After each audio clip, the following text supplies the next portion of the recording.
You all have waited long enough for a video from me, so today's video is going to be about the various sunflower varieties I've tried. So get comfy and let's get started.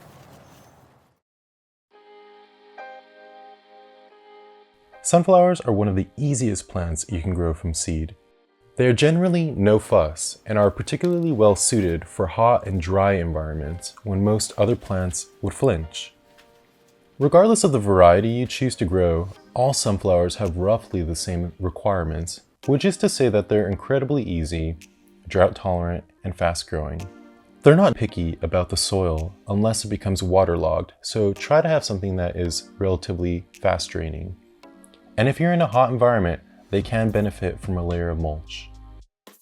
The flowers will also be larger and grow more robust if you mix in compost or well-rotted manure into your soil. They grow so fast that I don't really fertilize them myself. It's not necessary, but the better fed they are, the larger the flowers will be. So let's begin my sunflower diaries by starting with some seeds I got from my Instagram friend Megan at The Barefoot Gardener. This was a sort of baseline as these seeds came from a random sunflower and not from a hybrid or from a packet. This footage will be from about a year and a half ago, so hang in there. The quality will get better. You'll notice I started them indoors because I start many of my seeds indoors. But since then, I've learned sunflowers have a taproot, and with any plant with a taproot, it's best to plant them directly in the ground.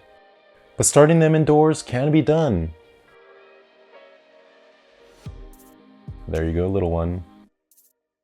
I kept the soil simple. As I'm looking back on the footage, I doubt I amended the soil much.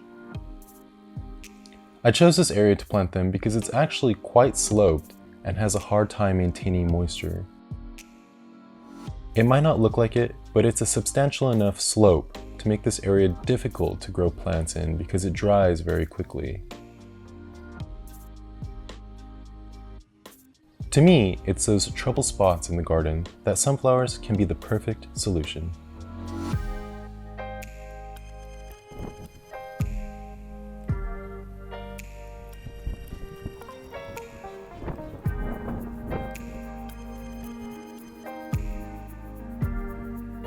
And with that, we have buds.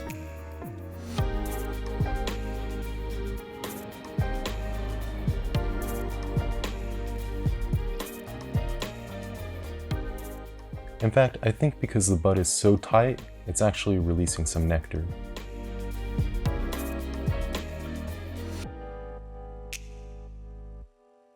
They really develop incredibly fast, so you won't get bored at all. And before you know it, you'll have the classic yellow flower smiling up at you.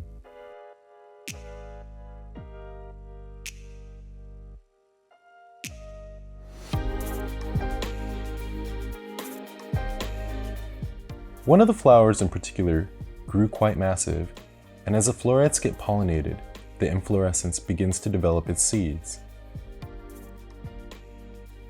There was also one that produced many heads, and I tried to keep it going by deadheading it, but it wasn't too attractive in that state.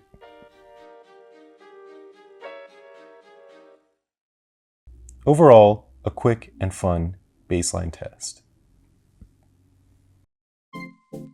The first named variety we'll look at is the Goldy Honey Bear variety. The rest of these seeds are sold by botanical interests, so you can find them from their website. Here's that same bed, a little more evolved. You'll see a mixture of Zinnia envy, Zinnia California giants, Bells of Ireland on the left, milkweed in front, amethyst falls wisteria vining up top, and the Goldy Honey Bears in the back against the fence. All grown from seed, except the wisteria. Even when everything looks so wilted and dry, the sunflowers were still happy for all that light. Check out how excited this weirdo is. The Goldy Honey Bears show you a lot more consistency due to breeding, which creates a lot more of a reliable plant across the seeds.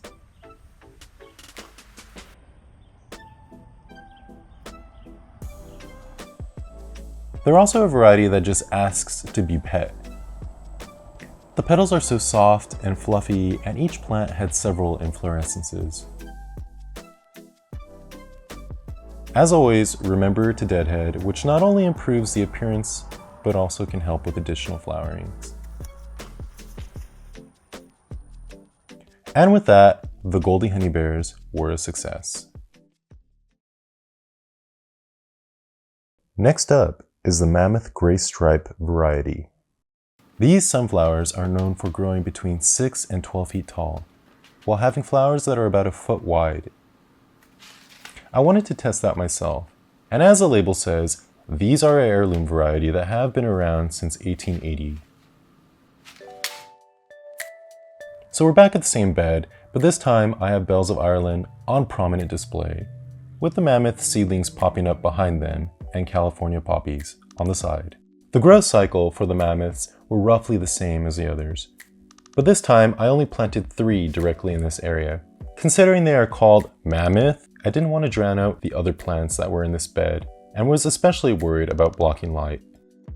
I also worked on expanding this bed to include the corner and move some existing Yopon hollies to hopefully create a bit of a screen here. Alright, it just finished up. Here's the old bed right here. Some Bells of Ireland, Amethyst Falls, Wisteria, some gigantic sunflowers, supposed to be 10 feet tall. I also just want to take a moment to appreciate these stunning California poppies, which proved to be a good choice for this dry area. As spring went on, the heat began to grow and take their toll on the Bells of Ireland, while the sunflowers grew taller each day. Eventually, the California poppies began to produce seed heads, and the Bells of Ireland began to die. For me, the Bells of Ireland are a winter grower, at least in my zone 8B.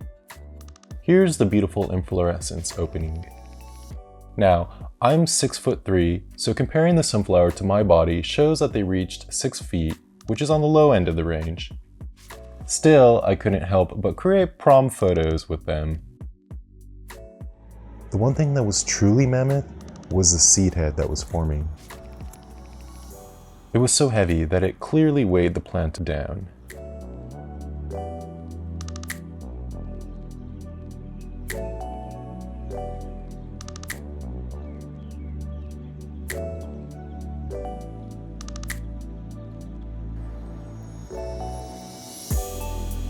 As I waited for the seeds to mature, I captured this swimming pool above the sunflower after a brief storm.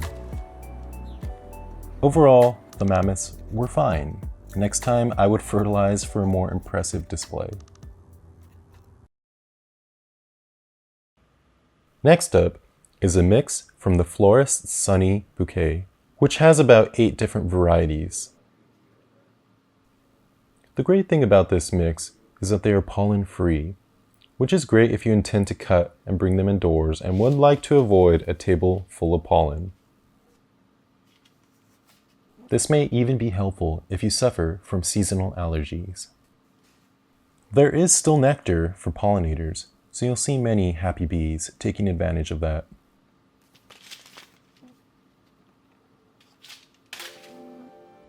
So we'll have a bit of a change in setting.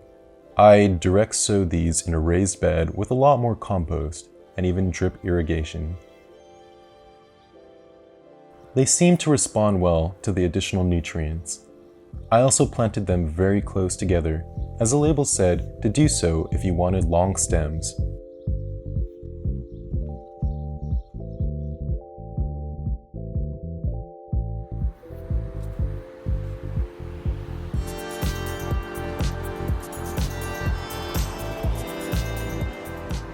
Here I am petting the leaves, apparently. The leaves were very healthy, even in a crowded bed. I liked growing this mix because I had no expectation about what each flower would look like. It was really exciting to watch them open up as I would try to guess the colors.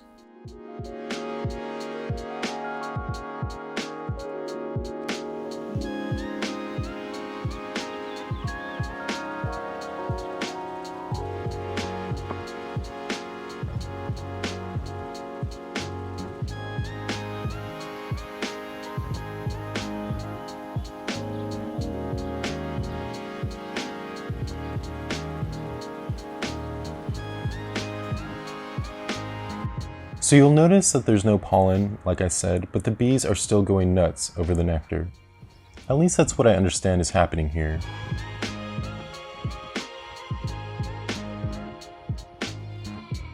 This variety right here turned out to be my favorite of the group. I would like to identify it, but I don't think it looks like any of the varieties listed or on the cover. So if you have an idea, please write them in the comments. While these are pollen-less varieties, they still can be pollinated. I believe the bees were crossing them with other sunflowers in the area, many of which grow naturally in the fields. So there were two late bloomers. One was this multi-stemmed sunflower, and the other, it looks like a Goldy Honey Bear, even though the Goldy Honey Bear wasn't supposed to be an option. So maybe something very similar.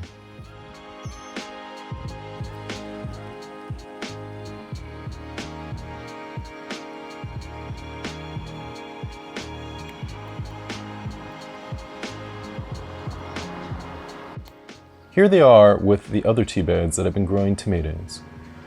I was actually expecting the tomatoes to be shorter than the sunflowers, but next time I'll know better. They could probably stand for another week or so, but for the sake of this video, let's harvest the seed heads and see if we end up with any actual seeds.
As they develop seeds, they become kind of a gnarled shape, and it's really interesting to see.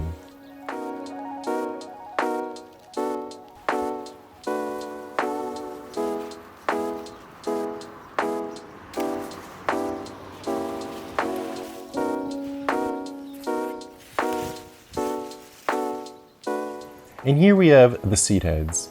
You'll let them dry a few days before harvesting the seeds, but we'll speed that up.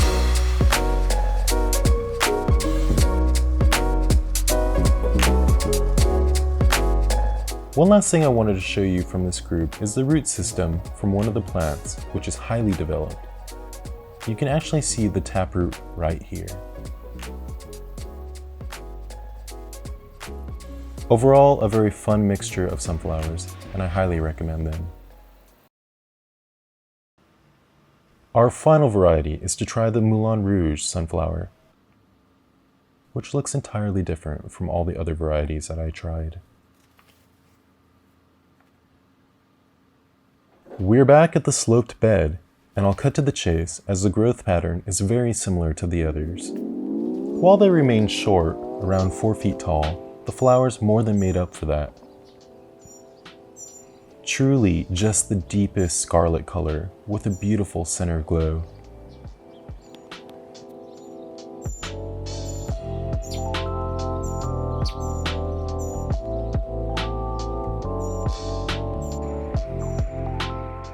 I couldn't be more happy with them, and if you look closely, the ants quite enjoyed them as well.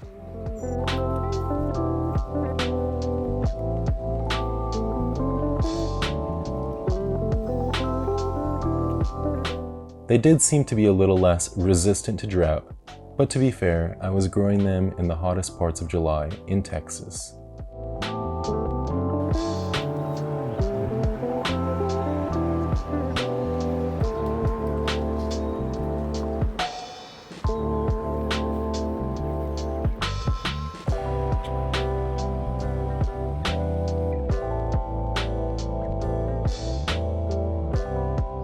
Even the back of the petals were brilliantly colored like a sunset.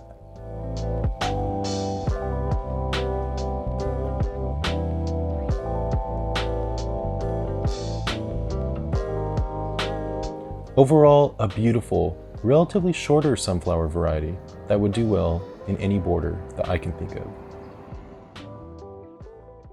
So I have all the inflorescences from the sunflowers that I collected outside.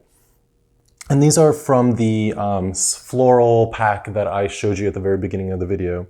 So with sunflowers, you have to remember that it is basically, this is the inflorescence and it is full of tiny florets. So you have to eventually, if you're going to clean them up, you have to kind of remove the florets here and then you'll gain access to the seed. So I'm going to do that right now and I'll show you how to do that. What I tend to do is kind of just rub my finger across the florets and they fall apart very easily. And you'll start to reveal all the seeds.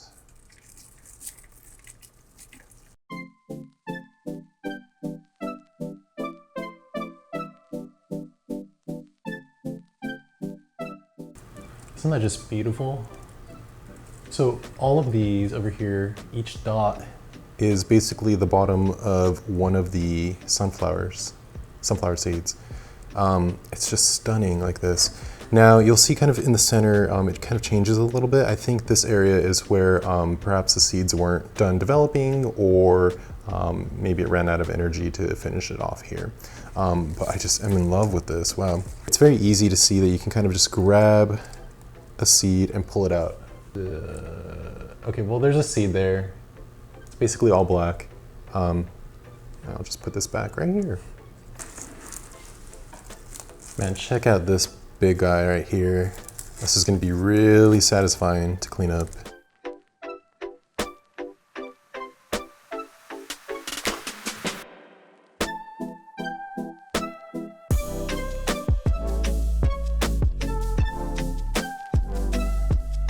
So this seed head right here, or inflorescence, whatever you want to call it, I collected this a couple months ago and this is the Mammoth sunflower.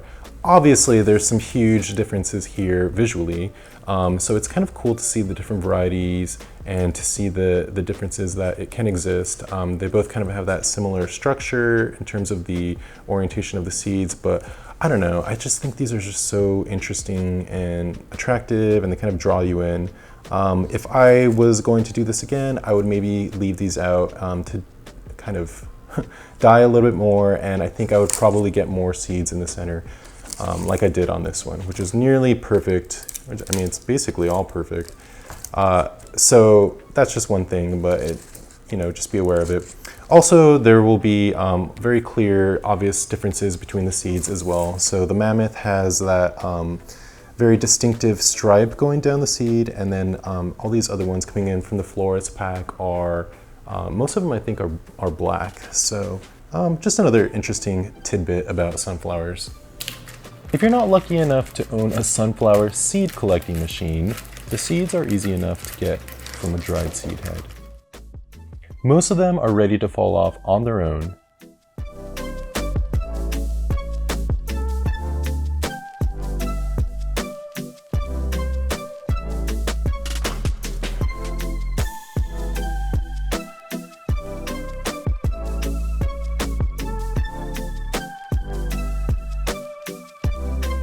And just like that, I have a buffet ready for hungry birds, and I'll probably end up saving some to plant for next time.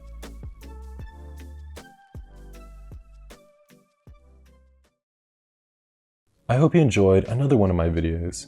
They take a lot of work and time to produce, so if you enjoyed it, make sure you like, subscribe, and share the video with your friends.